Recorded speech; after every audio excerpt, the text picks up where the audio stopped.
¿Qué es una masa conflictual? ¿Un quiste puede considerarse una masa conflictiva? Gracias. Bueno, vamos a aclarar este término que lo preguntan a diario, ¿sí?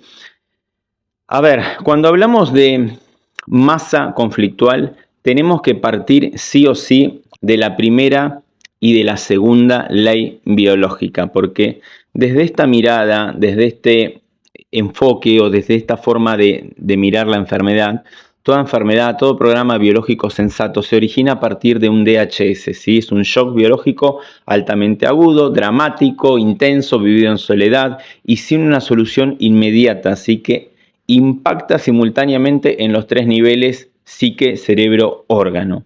Ese es el primer criterio de la primera ley, que es la ley férrea del cáncer, ¿sí? Porque es inquebrantable. ¿Está? El segundo criterio nos dice que el contenido del conflicto, ¿sí? En el mismo instante del DHS determina tanto la localización del foco de Hammer a nivel cerebral, ¿sí? Como la localización del órgano que va a reaccionar o se va a adaptar, ¿sí? Y el tercer criterio establece que la evolución de ese conflicto en la psique va en paralelo con una evolución, digamos, específica en el cerebro y una evolución específica en el órgano, ¿sí? Es decir, que todo sigue una lógica coherente, un orden y está sincronizado, ¿está? Ahora bien, cuando incorporamos la segunda ley biológica, que es la ley de carácter bifásico de la enfermedad, ¿sí? Está constituida por dos fases, entendemos que todo programa biológico que tiene solución presenta dos fases, ¿sí? Una fase activa, simpaticotónica, asintomática, que comienza con el DHS, ¿sí? Y es una fase adaptativa de supervivencia, donde la persona está en estrés, ¿sí? Con pensamientos obsesivos recurrentes, en bucle, con insomnio, con falta de apetito, con aumento del cortisol, aumento de la frecuencia cardíaca, cambios en la presión arterial, o sea, aumento en la presión arterial, ¿sí?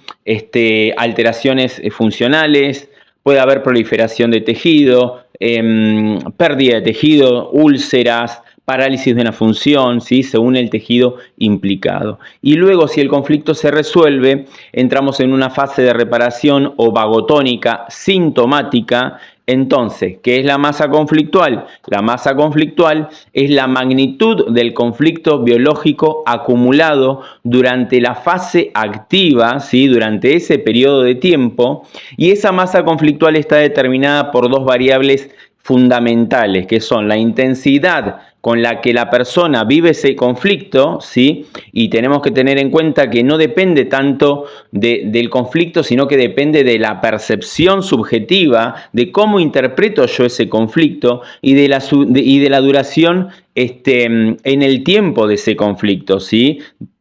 El tiempo que va a permanecer en esa situación sin resolver. Es decir, a ver, no es lo que pasó en sí, sino cómo lo viví y cuánto tiempo estuve enganchado biológicamente en ese evento sin poder satisfacer esa necesidad biológica que quedó insatisfecha en ese instante.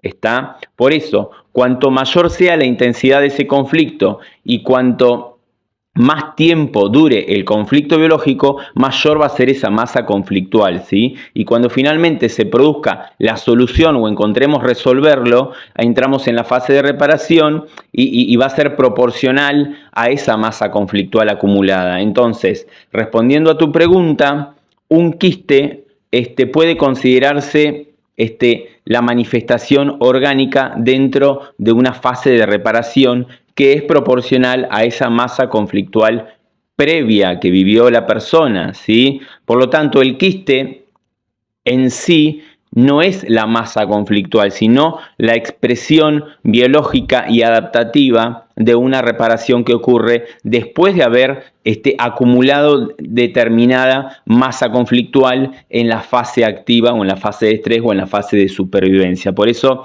es tan importante entender qué es la masa conflictual, ¿sí? Y que no es algo físico en sí mismo, sino que es un concepto que describe la carga biológica del conflicto en términos de intensidad y en términos de duración, ¿sí? Y que luego se traduce en una respuesta orgánica, coherente y ordenada cuando el conflicto encuentra una solución, ¿sí? Por lo tanto, masa conflictual, ¿sí? Es intensidad con la que yo vivo el conflicto en función de la percepción y la cantidad de tiempo que yo estoy metido en esa situación de estrés o de supervivencia. ¿Está? Y la fase reparativa, porque muchos preguntan, ¿y cuánto tiempo voy a estar en reparación? ¿Cuánto dura la fase de reparación? La fase de reparación, ¿sí? Que es la segunda fase de la enfermedad, es directamente proporcional a esa masa conflictual. ¿Está?